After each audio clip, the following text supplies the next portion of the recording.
Hey, what's up, guys? Give it a minute or two. I'm trying to check on the live situation and let a few people get in the chat box before we start the game, before we start the channel, before we start the review.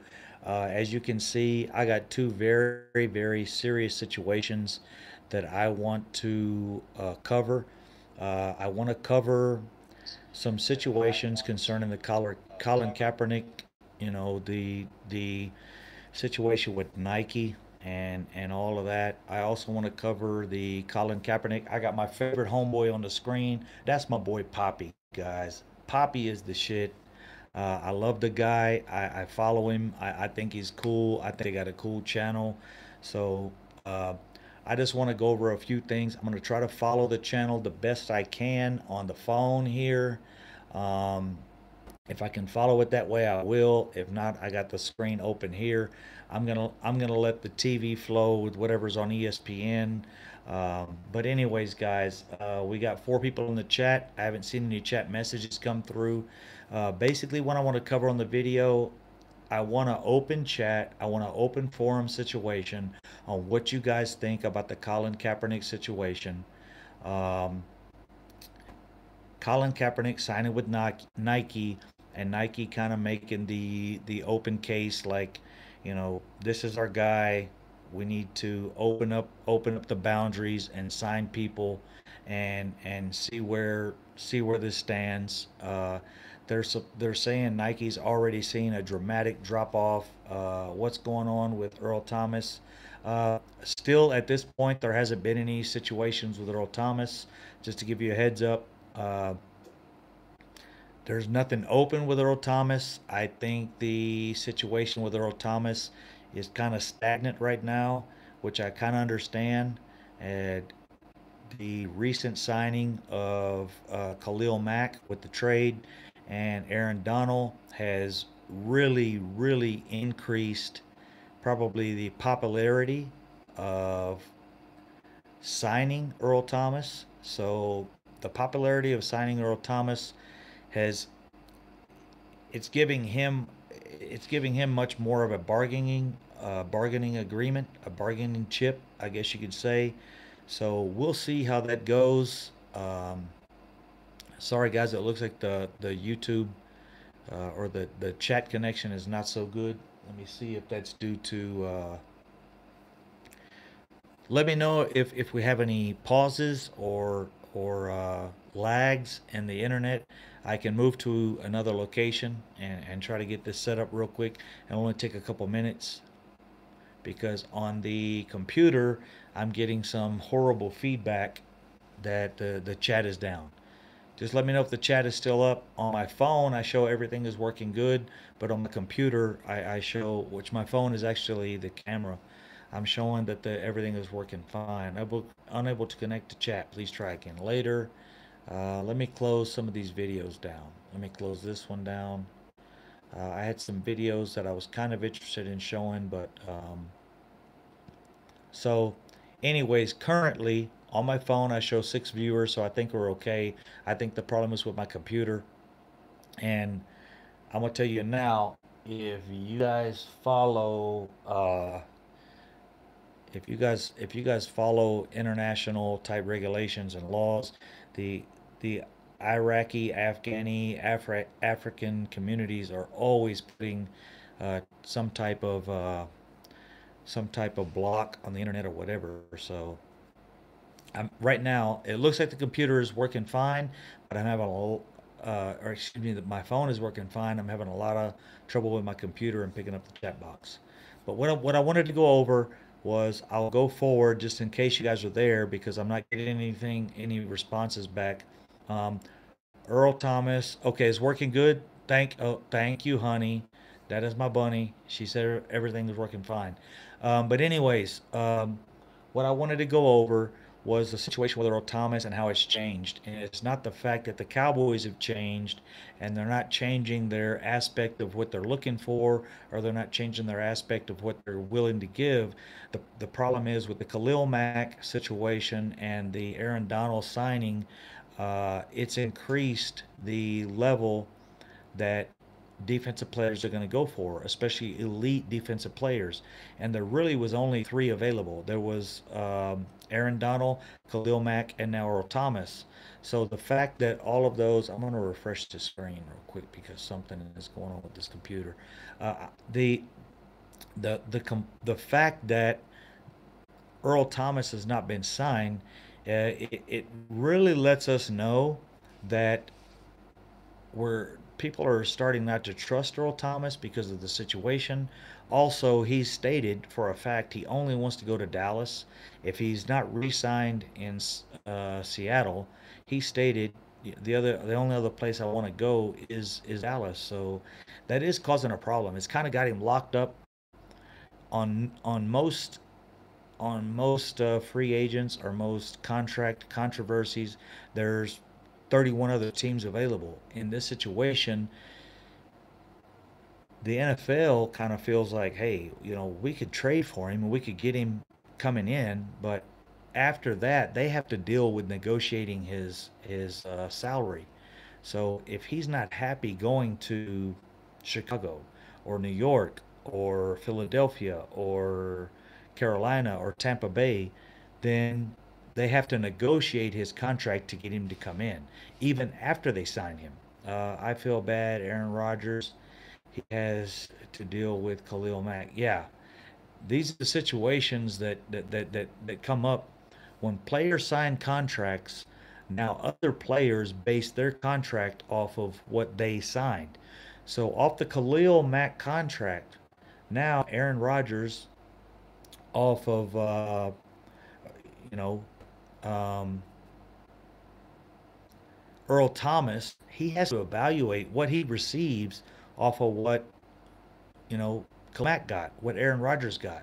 So it really changes things up. It changes things up for us. It changes things up for the whole NFL.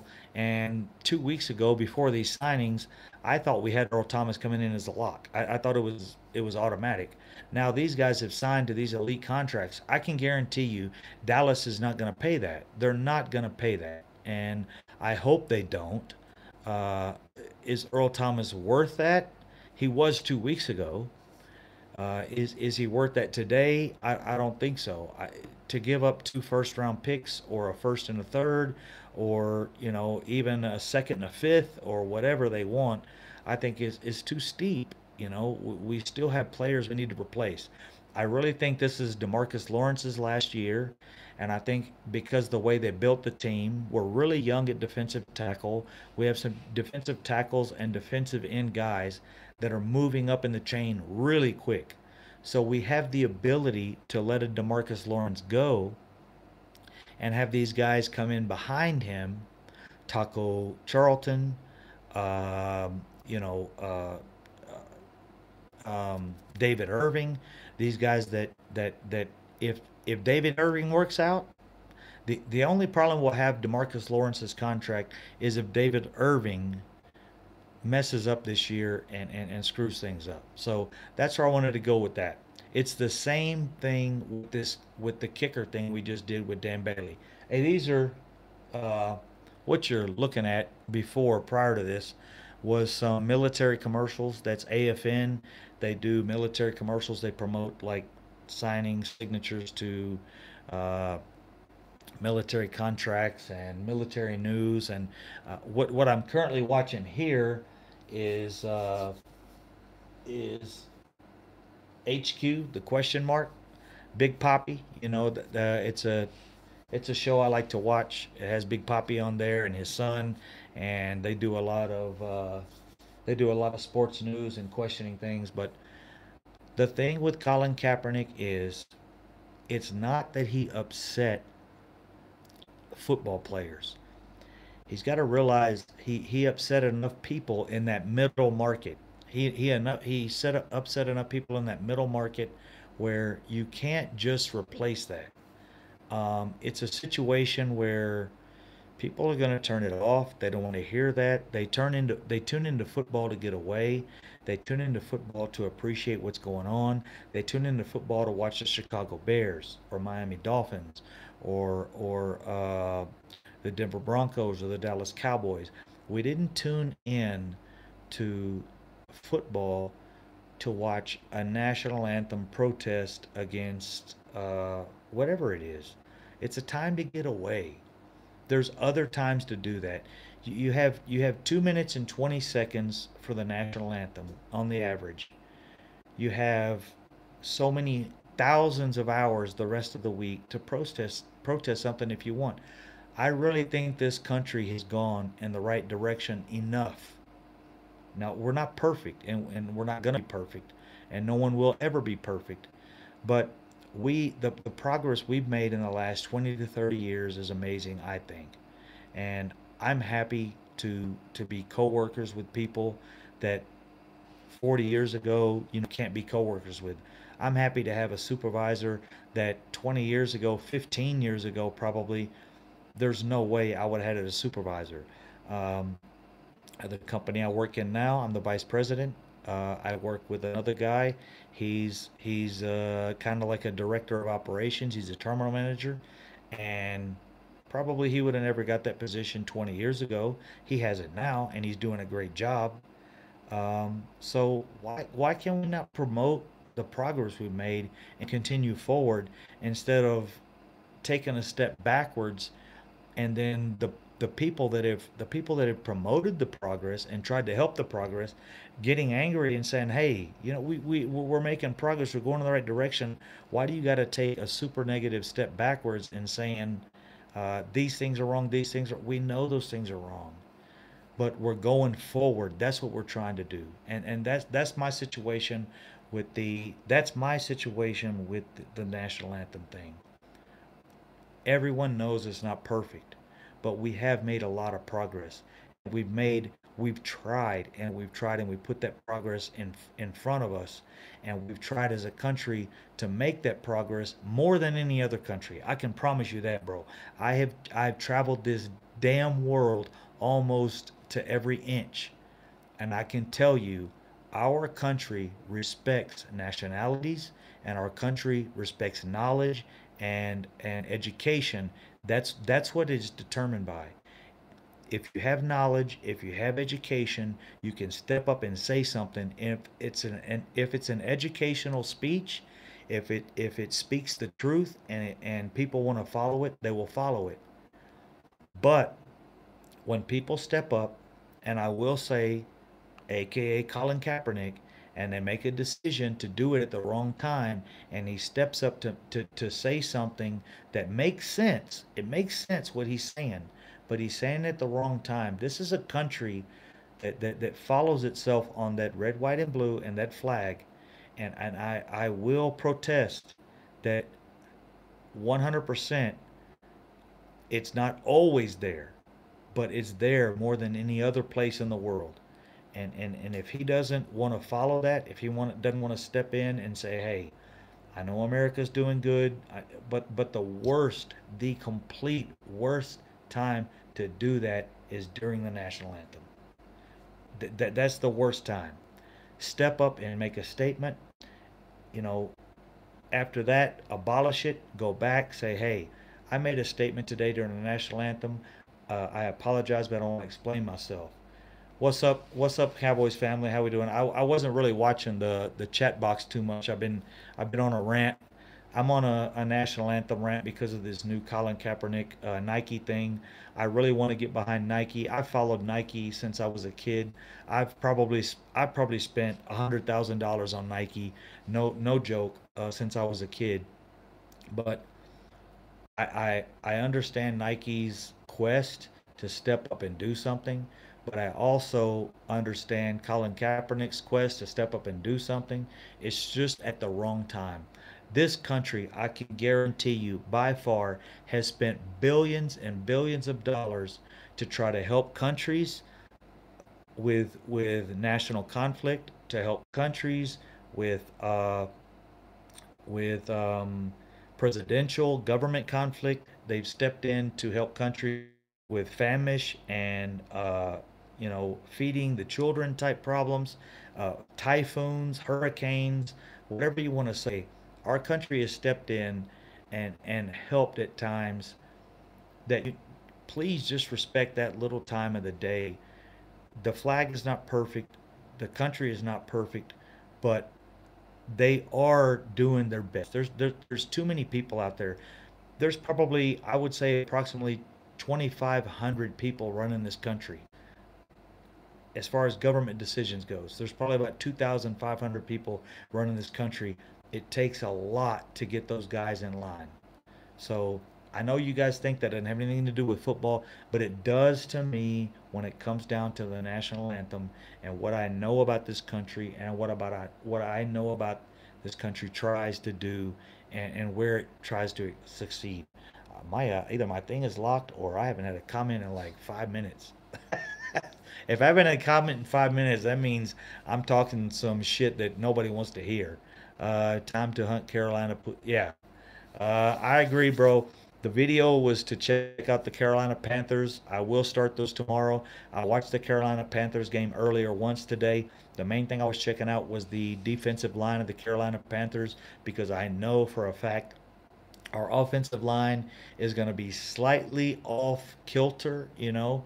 Hey, we're glad you had a safe travels. Thank you, brother. Thanks, James. I'm here safe.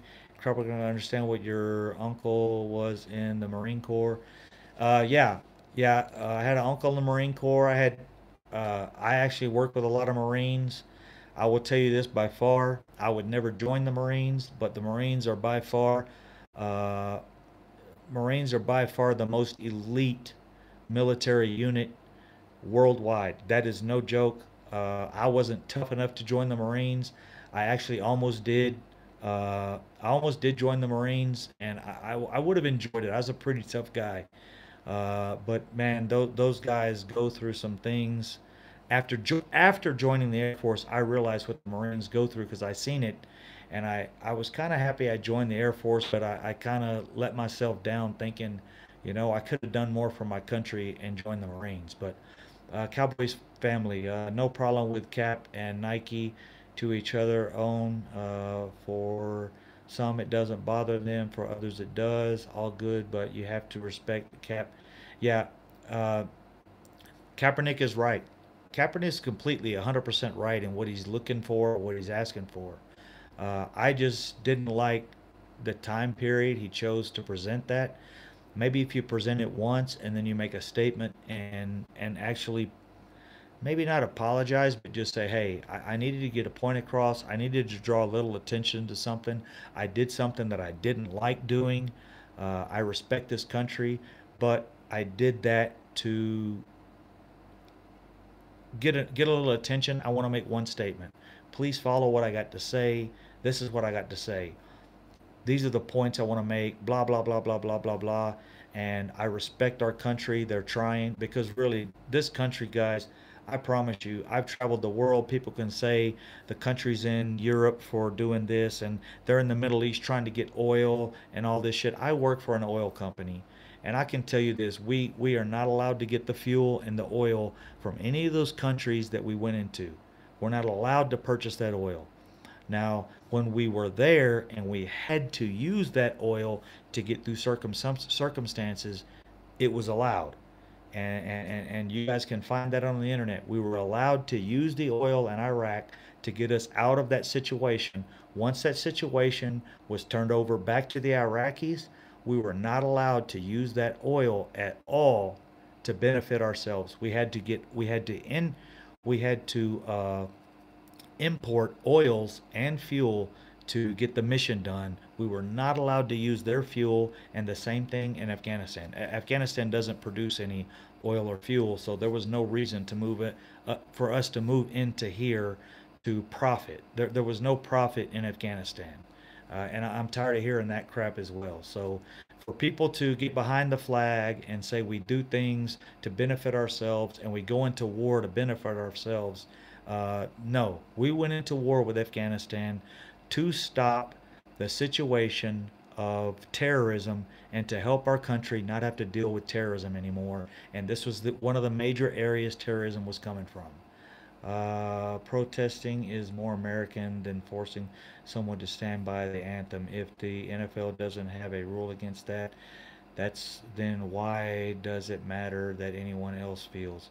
Why should we cater to others?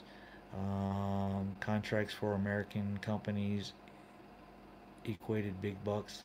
They also get involved there, other countries, many times for our own interests, but just because we are not so nice. LOL. Uh, I got to read that a couple times to understand it. Is more American than forcing someone to stand for their own anthem. Protesting is more American than forcing someone to stand for the anthem. If the NFL does not have a rule against that, then why does it matter what anyone else feels?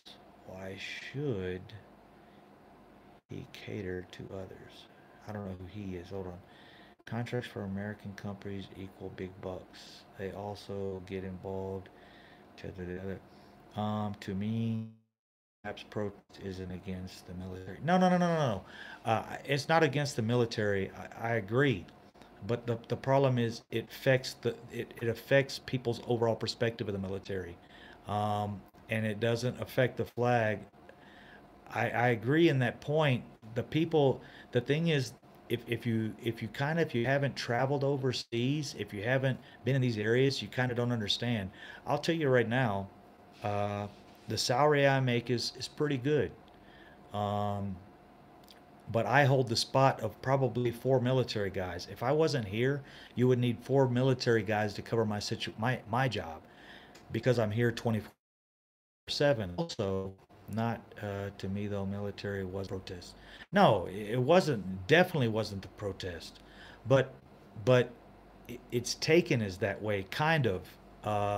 And my military family, we need to really continue this because I think a lot of people have this concept of it because, as you know, probably like only like 12% of our civilian personnel in the United States really understand the military. I did 14 years military and I liked it, and the only reason I got out, I went through a tough divorce and I had kids and I wanted to see my kids. This benefited me, so I I joined I joined this contracting thing, so I got time off. It gives me time off, and I've actually saved the U.S. government within the last 4 years, prior to me getting here and me taking over as the head accountant for the military.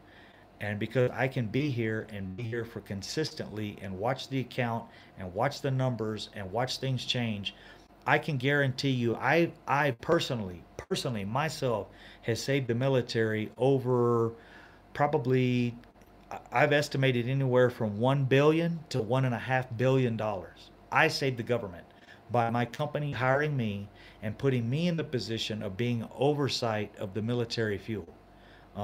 So that's something my company agreed to, the military agreed to, only after I had been here 2 years monitoring the contract, and telling them we got to fix this, we got to fix that, we got to fix this. And it took, you can't do that when you have a military guy come in for 6 months and say this is the problem, this is the problem, this is the problem, and getting no change. So really don't want to argue anyone saying that the military was a problem.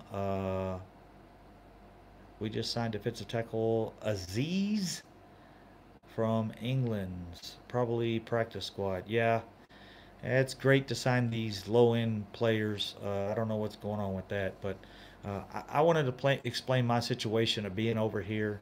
Uh, I've been here for 14 years, so that's another thing. I can tell the military a lot of things. I go into meetings, and this is what happens. I go into meetings and I sit down with the contractors, the guys that write the contracts, fill out the contracts, do the contract proposals, and then say, this is the company selected. I sit down with those guys every every 3 4 months, and when I sit down with them, every time it's a different squad. They rotate, they get promoted, they get moved out. It's a different contracting company or contracting representative, and they have no clue what's going on. I've literally sat down with them and started talking, and they start writing down something, and I tell them, "Why are you writing that down? You wrote the same thing down 6 months ago when I spoke to you about the same situation. You give a contract to a company that has no freaking clue what's going on over here. And I know you guys think it has nothing to do with football, but actually, it doesn't. But I'm trying to explain my job and where I'm at. And I don't know if the video is still continuing. It shows 19 here, it shows 13 there. James, are you still on? Hawk, Cowboys family, video still rolling? I don't know. Uh, my phone seems to be trapped, but it looks like the looks like the live stream is still going. So I'm gonna continue. But I'm talking seriously. Billions of dollars since the military was removed from my position and I was placed here. Okay, there we go. Okay, thank you guys. I appreciate it. I'll get back to football stuff, but I really wanted to explain the situation here, guys. There's contractors over here. They are making money. The money's good. It's a good job. I've been doing it for 14 years. I put that money in the bank. I take care of myself. I'm trying to get home and be with my kids. But I'm going to tell you, my main priority here is to take care of the military and take care of and that's why I haven't left. I could leave. I easily could take a job and go back home and work for the government in Houston. I have a job waiting for me. But I've stayed here because the situation here is not right yet, and I've been helping the situation. I want to continue to help the situation, and I got sidetracked on this because of contracts. It's the same thing with the DeMarcus Lawrence contract. If DeMarcus Lawrence requests this huge contract right now, the timing is not right.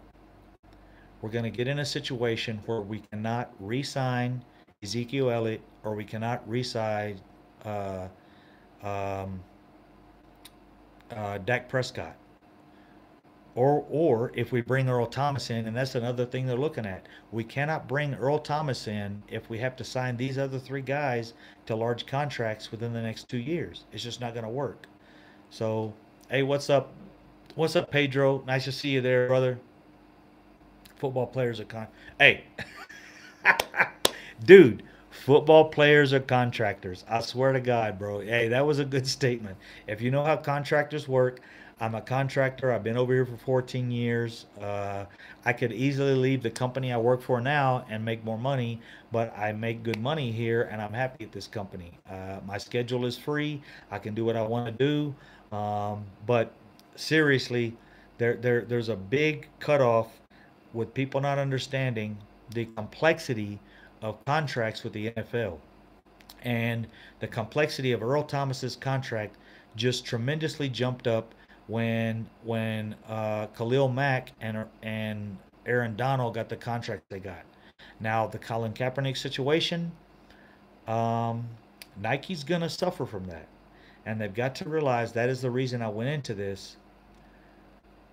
80% of the country is behind Colin Kaepernick on what he thinks. 80% of the country believes in what Colin Kaepernick believes, but 10% of the country believes in him doing it during the national anthem when we have the greatest country in the world doing the greatest. Now, I'm not talking about our president.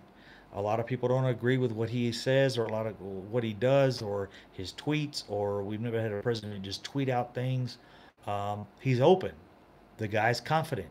He has no problem in saying what he believes. He has no problem in putting out his information.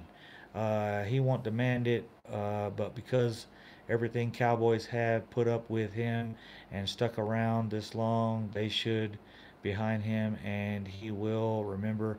Yeah, hey, that is true, brother. Uh, you know, I think the Cowboys have teased him. He teased the Cowboys. The problem is, Anthony, with all that's going on, Seattle holds the cards. You know, no matter what Dallas offers them, they can raise the price. And when they saw the price of Aaron Donald and Khalil Mack, especially the Khalil Mack situation with two first rounders, they just were like, "Oh, hold on, now defense got important." That's why I was hoping they made this deal before uh, the defensive guys started getting signed. The offensive guys were getting signed early in the season and OTAs and all that. They got signed automatic and boom, it was like this and like that. So we waited too long. The time was to sign him before. If the Cowboys didn't want to sign him before, I don't see them wanting to sign him now because I'm sure the price has gone up. So we'll see where that goes.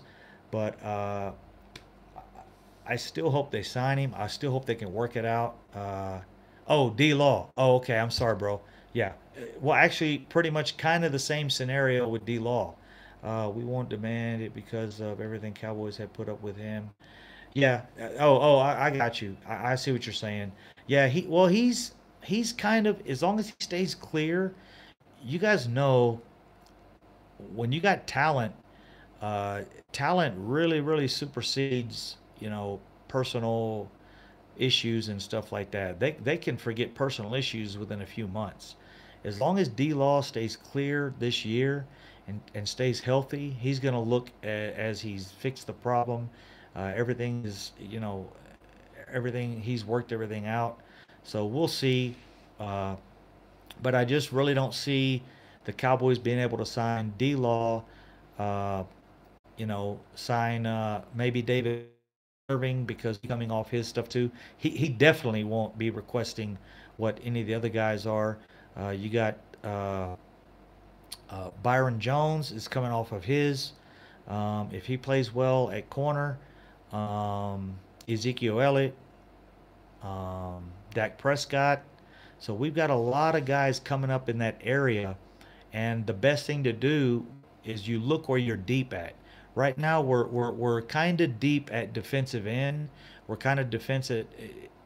All those guys are kind of flexible, and you could easily, remove D Law and keep Tyrone Crawford and move him back out to end, which is where he was supposed to be this year. So, Cowboy side defensive tackle named Bazim Shadida from the Eagles, their practice squad. Yeah. Oh, okay. Yeah, that's kind of a surprise. We were kind of deep in that area. That takes another roster spot. Maybe he'll go to practice squad, like you're saying. That's probably what I would suggest because we're getting a little heavy. Hey, any comments on my video I just made before? I made the video earlier concerning um, shit, Brett Mayer. Anyone have any ideas on Brett Mayer possibly playing kicker and punter? We had that situation back in the late 70s with Danny White. Danny White was playing quarterback and punter, and it worked out good for us. I mean, we basically we had a backup punter on the roster, which was like a safety or something like that. He was our backup punter if Danny White got hurt. We had a backup quarterback, and then our backup punter was another guy, but it saved us a roster spot back in those days when things were a lot more lenient. But I haven't heard any feedback on my video I sent out earlier.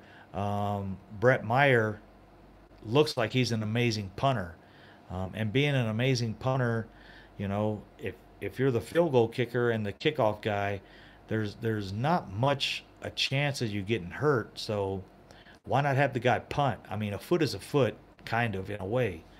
I know there's technicalities with both of the positions, but I really think you could get away with making your kicker your punter, your punter your kicker. But the as you guys know, the field goal kicker is a lot more important. So no, I'm still with you. Would have to keep Chris Jones punter, even if you have Meyer doing both. Yeah, I would like to keep Meyer as the main punter, but you don't have to worry about looking for a backup punter, you know.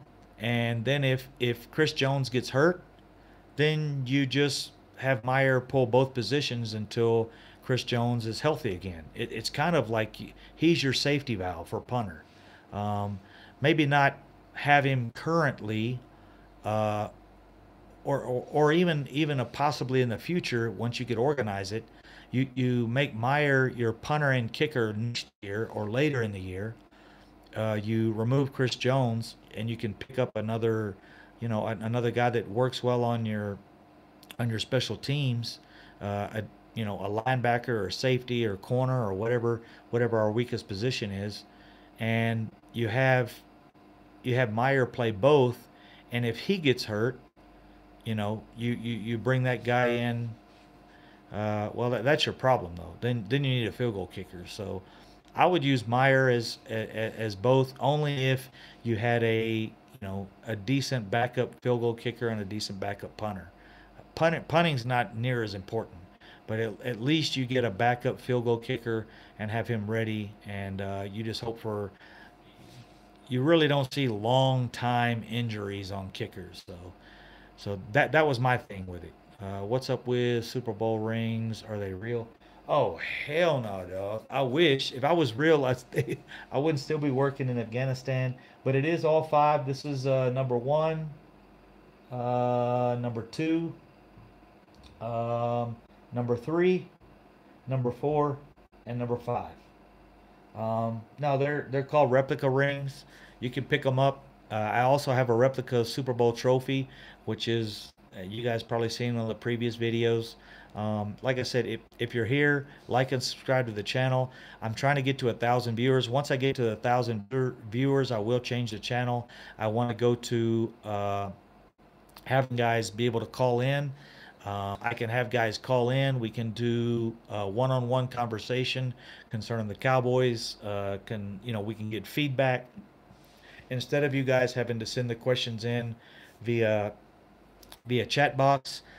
I can bring a guy in. We can talk about it. We can discuss it. We can one-on-one. We can review the chat box and make responses. So the biggest thing I wanted to get out was the Earl Thomas complexity, how that situation is working. It's not just Earl Thomas now. It involves other players and other contracts that have been signed, and the fact that does Earl Thomas look at these contracts that have been signed and really look in the mirror and say, hey, man, I can't get picked up for a second round pick, and Khalil Mack goes for 2 first round. I mean, 1 first round pick is completely different. 2 first round picks, the money Aaron Donald signed for, it's completely different for anything Seattle is asking for Earl Thomas, and they're not getting it. So kind of not difficult to understand, but hopefully Earl Thomas can deal with it. We'll see. I'm gonna jump off and get my things ready because it is 3:45 in the morning here. I stayed up late. I slept all day, so I got to move forward and get my stuff done. This is presentation of AFN, watching a little AFN Sports Network, and I appreciate you guys jumping in. Hopefully this Earl Thomas thing will be resolved. Hopefully he'll sign with Seattle and wait for us for a year. Maybe we'll pick up Eric Reed and move forward, do a 1-year contract, or maybe Earl Thomas will come in for a 1-year deal. But something has got to be done. The Cowboys have the money. It's just, are we saving that money for Ezekiel Elliott, Dak Prescott, and maybe DeMarcus Lawrence, or are we trying to make a move with Earl Thomas? I think if the trade situation with Earl Thomas is too steep, they're just going to hold that money and save it next year and see what they got. So I appreciate it, guys. Thanks for the time. Enjoyed the video and look forward to seeing you guys tomorrow. Stay in touch with Cowboy Crunk. Like and subscribe to the video. We're almost at 800. I think we'll be there by the end of the week. The channel is growing crazy, so stay busy. Hey man, hey, what's up, Mexi Matt Harden? Hey guys, stay busy in the chat box. That's what I like to hear. I like to hear and see the chats and respond to you guys, and see the answers and talk back and forth. Thanks, guys.